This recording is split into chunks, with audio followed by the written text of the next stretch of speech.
sweater, but not intentionally. That was an accident. Yeah, well actually I saw what you were wearing earlier today, and then because we had to be outside, I was like, well, that's a good idea because it'll keep your neck warm. So it was intentional on my part. Well then, the truth comes out. Exposed. So we're here in the same sweater to talk about a Babysitter's Club book. We're talking about Stacy's Ex-Best Friend, which is number 51. Yes. So we decided to read this one next because I remembered reading it, and I remembered liking it at the time. I was here for the drams and left feeling kind of disturbed. We'll get to that later. There's a lot of weird stuff in this book. This book was written by Anne M. Martin. Yeah, at least cool. We're pretty sure, because like usually in the dedication, if there's been a ghostwriter, she says, "Thank you to so-and-so for helping me prepare this manuscript," which she does not say in this one, so we can assume she wrote it. Yes. Yay, Anne! So this is the first book that we're doing about Stacy. Stacy's from New York. She moved to Stony Brook when the girls were in grade 7th grade, sorry. We're Canadian, it's fine.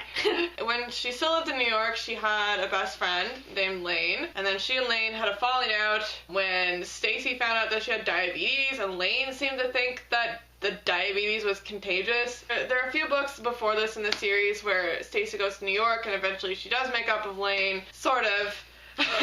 Ish. By the time we get to this book, it is February. Stacy is talking with Lane, and Lane has a winter break coming up. I think it's a week long at her school in New York, and she's kind of like musing out loud as to what she should do for the break, and then Stacy's like, "Oh, you should come visit Stony Brook." Lane's kind of like, "Oh, that's great." But she goes She comes anyway. Yeah, and then the whole book is kind of like this culture clash between the babysitters and Lane. So that's the main gist. This book had a lot of weird stuff going on. So first, before we get into the weird stuff, we'll talk a little bit about some themes in the book. So one of the things that gets brought up in this book is the fact that Lane seems to want to grow up faster than Stacy wants to grow up. Stacy wants to do certain things that Lane thinks are childish. The book kind of highlights the idea of not giving up your childhood right away and like not trying to grow up too soon. Yeah. Which I really liked because I think even now that's still an issue. Like, girls want to grow up way faster than they should.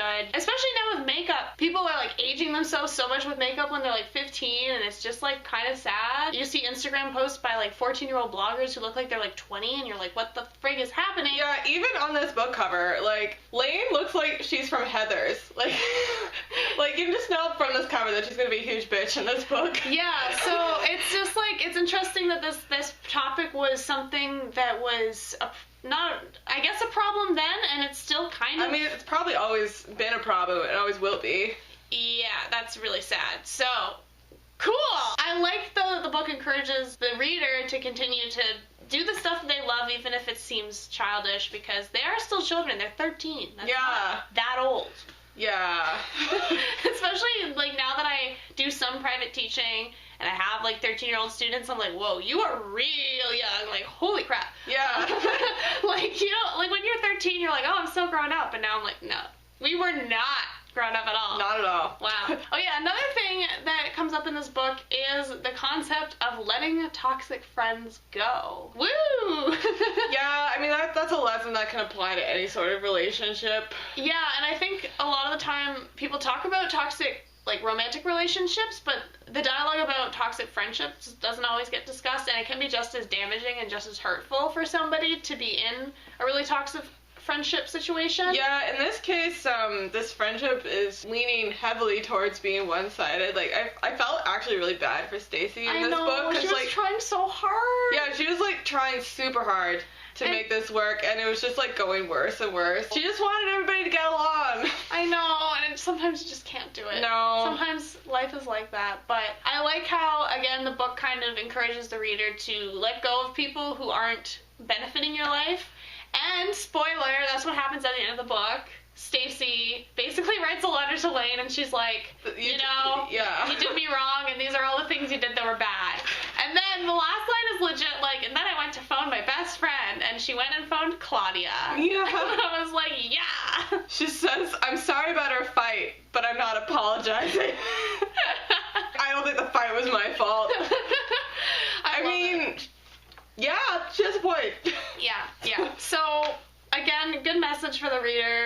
friendship isn't working out. It's okay to walk away. Yeah. Yeah. I don't know why I ended that with, like, a question. It's okay to walk away? It is. It's okay to walk away from toxic friendships. Yeah. Kids. So Lane's been on a diet through this whole book. Like, she won't eat popcorn, she won't eat a bunch of other stuff that Stacy and her friends are eating. It's just kind of played off like she was like, oh, she's dieting. That just means she's just like a superficial bimbo. Like, Lane even tells Stacy that she could go on a diet. Yeah. That she should go on a diet. Like, this... Like, they're 13. To a girl who's diabetic at that, like, yeah. Anyway, this is Stacy's thought process in her head, and she's like, I wondered if Lane was anorexic, but I decided not to ask her. I didn't want to start an argument. On the other hand, if she was anorexic, I should do something. I was her best friend, wasn't I? I mean, she was my best friend, wasn't she? And then it was just, that's the only time that it's mentioned in the whole book, and it's just kind of like... Just brushed aside. Like, I feel like maybe she wanted to bring up that this was unhealthy behavior, so she was like, oh yeah, maybe she was anorexic, but then she didn't know how to properly deal with the subject matter, so it just, like, gets brushed aside after that one thing. Like, I think her intentions were good, but... Yeah, it just doesn't go over very well. It does not work at all. I remember when I was in grade 8, people were dieting, so I can understand why she wanted to bring it up and show that it's bad. There's even statistics that, like, girls as young as, like, 10 or something like that start going on diets. But she definitely could have done that without, like, going as far as saying anorexia. Yeah, no, I agree. Like, she didn't have to go from 0 to 100, you know? Yeah, especially, the other possibility is that was supposed to be part of a subplot and then just, like, got edited out and that was missed in the editing. Yeah, that's the only thing that left of that subplot. Who knows? But yeah, I think if they had a subplot of that, the book would be way bigger, which is probably why it got taken out. There actually is a Babysitter's Club book that deals with anorexia directly. It's called Jessie and the Awful Secret, and it's not listed in the back of this book, which makes me think that it was published after this one. Mm-hmm. So maybe that was, like, their do-over. Yeah, maybe they got some complaints. Maybe. Or maybe Anna Martin just didn't feel satisfied with the way that it was handled that time. Who knows? We need to, like, get Anna Martin on here somehow. We need to at her. It's like, we have a list of questions for you. Hey, Anne. Help us out, please. Maybe someday. You never know. Maybe I'll meet her in my travels as an author. Who knows? As much as we criticize her, I still love her. And you're great. So the next weird thing in this book was Lane and her 15-year-old boyfriend, who is not a character in the story, but he gets talked about a lot. Well, he appears briefly on the phone. Oh, right, he's on the phone, yeah. But he's not actually, like, a physical being. No, in the story. So Lane is 13, like we said, and she has a boyfriend who's 15 years old. For two adults, like, 2 years is, like, nothing. But for a 13-year-old and a 15-year-old, like, that's a huge difference in maturity and... Like, development. Yeah. Puberty. Yeah. Yeah, I don't know. It just, like, it kind of skeeved me out of it, and I think it kind of skeeved Stacy out, too. Yeah. If I remember correctly. There's also a part in the book where Claudia is babysitting. There's this one kid that she's babysitting that has a crush on a girl who's younger, and then she finds out the girl who's younger is just, like, a year younger, so Claudia in her head, she's like, oh, yeah, that's fine. It's good. I like how they included that. Like, yeah. They're like, okay, age difference, bad. Yeah. Yeah, it says here that Lane met her 15-year-old boyfriend at a high school party, and I'm like, what's a 13-year-old doing at a high school party? I'm like, why did... Like, A... Where are her parents? Yeah, why would their parents allow that? And then, 2, like, why did the high schoolers want a 13-year-old there? Like, when I was in high school, I didn't even want anything to do with the 14-year-old, so... Yeah, no offense. that was me. Yeah, and the boyfriend's name is King, which I'm like... I know, like, what the frig is up with that? And there's like... Like, if I was on... I'm not on Tinder, but if I was on Tinder and I saw a guy named King, I'd be like... Nope. Left.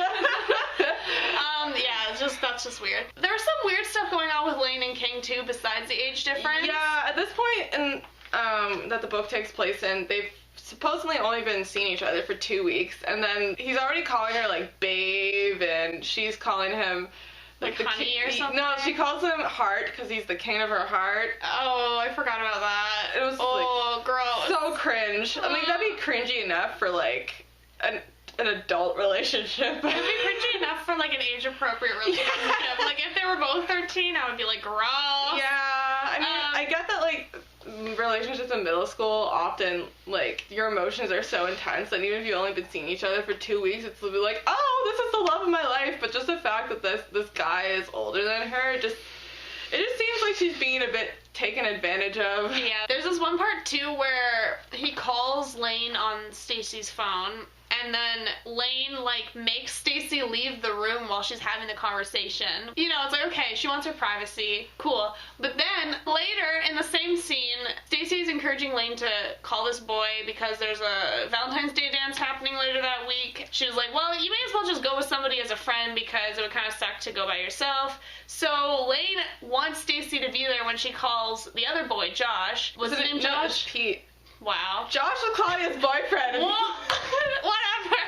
Lane wants Stacy there when she's calling Pete, but she didn't want her there when she's calling King, which, I don't know, it's just kind of weird. And then when Stacy mentions going to the dance with this other boy, all of a sudden Lane looks kind of nervous, and she, like, bites her lip, and she kind of looks like she's gonna cry. And she gets, like, really pale. And she's like, I don't want King to think I'm being unfaithful. It's the only moment in the entire book where Lane doesn't have, like, this cocky, like, stuck-up attitude. It's just so... She just seems really scared. Yeah, and I was like, oh.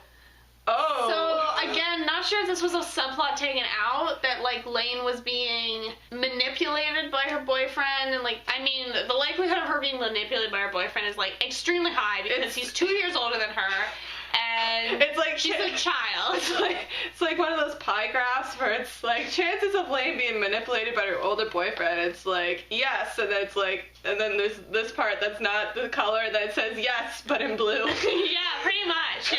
Oh my gosh, it's just weird that it's thrown in there, and then the whole thing with her getting pale and everything, and then later when King calls her and she insists that Stacy leave the room, it just gives me the no feeling. Yeah, especially, like, since Me Too, I feel like everybody is hyper aware of bad behavior in relationships, or, like, any kind of interaction between an older dude and a younger girl. So it just reads very poorly in this day and age. And then, like, there's no resolution to it. I don't even know if Lane ever appears in the series again. Like, at the end of the book, I was kind of like, wait, but what happened to her? Like, is she gonna be okay? Yeah. But yeah, there's so much stuff that just didn't get resolved with Lane. And I don't know if it ever does. So... unfortunate. I realized that this is a book about Stacy, but we've mostly talked about Lane. Stacy is great in this book. She's just doing her normal Stacy thing. Yeah. She has great outfits. She's smart at math. She has great love for Claudia, her best friend. What more could you want? I also appreciate how throughout the series, even though Stacy, she's portrayed as being, like, very sophisticated, she has great taste in clothes, and she likes doing her hair and her makeup, like, for the most part, they make her a nice person, and they also don't make her, like, a dumb blonde. Yeah, no, I really, really liked Stacy. She's just, like, a sweet gal. Yeah, there's a story arc later in the series where she has a falling out with the BSC, but that was, like, 4 books.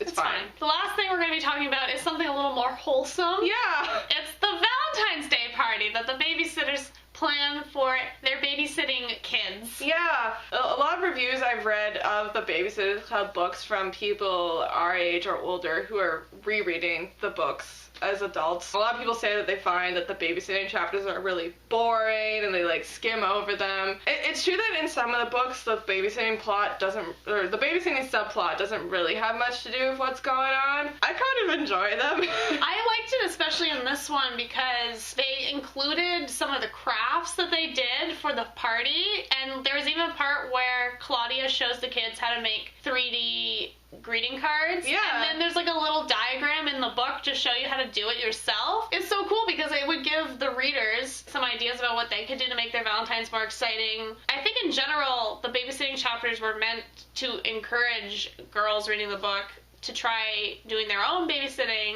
Or even to organize events in their community. Because it didn't occur to me until I read this book again as an adult that the girls aren't being paid for all this extra time that they spend planning these extra events for their babysitting charges. Like, of course they get paid for their babysitting jobs, but all this extra stuff, like, they're just volunteering their time. And I was like, wow, that's really good to see. Yeah, and they also spend a lot of their own money to get the decorations and crafts and stuff for the kids. Yeah, and even like when they come up with the ideas for the events, like, there's usually a part of the planning process that gets put into the book where they're like calling venues for an event, or they're trying to find like a caterer or something like that. I guess like, the message is like, oh, if you have an idea, here's how you can make it happen. Yeah, and I think it's great for young readers to have girls as role models, being business ladies, business directed. It might encourage some readers to also do the same thing, which is super cool. That's what it's all about. Sometimes I feel like when you're an adult reading books that are intended for children,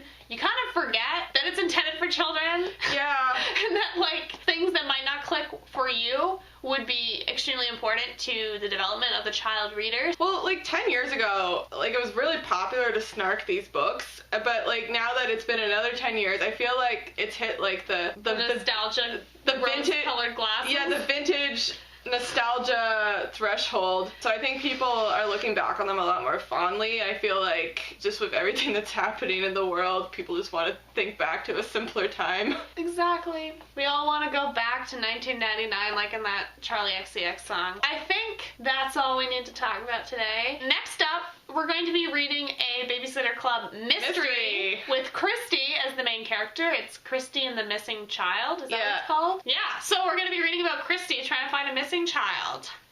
Tune in for that. Subscribe if you want to see that and more videos by me just screaming about books into the void forever. Woo! Bye!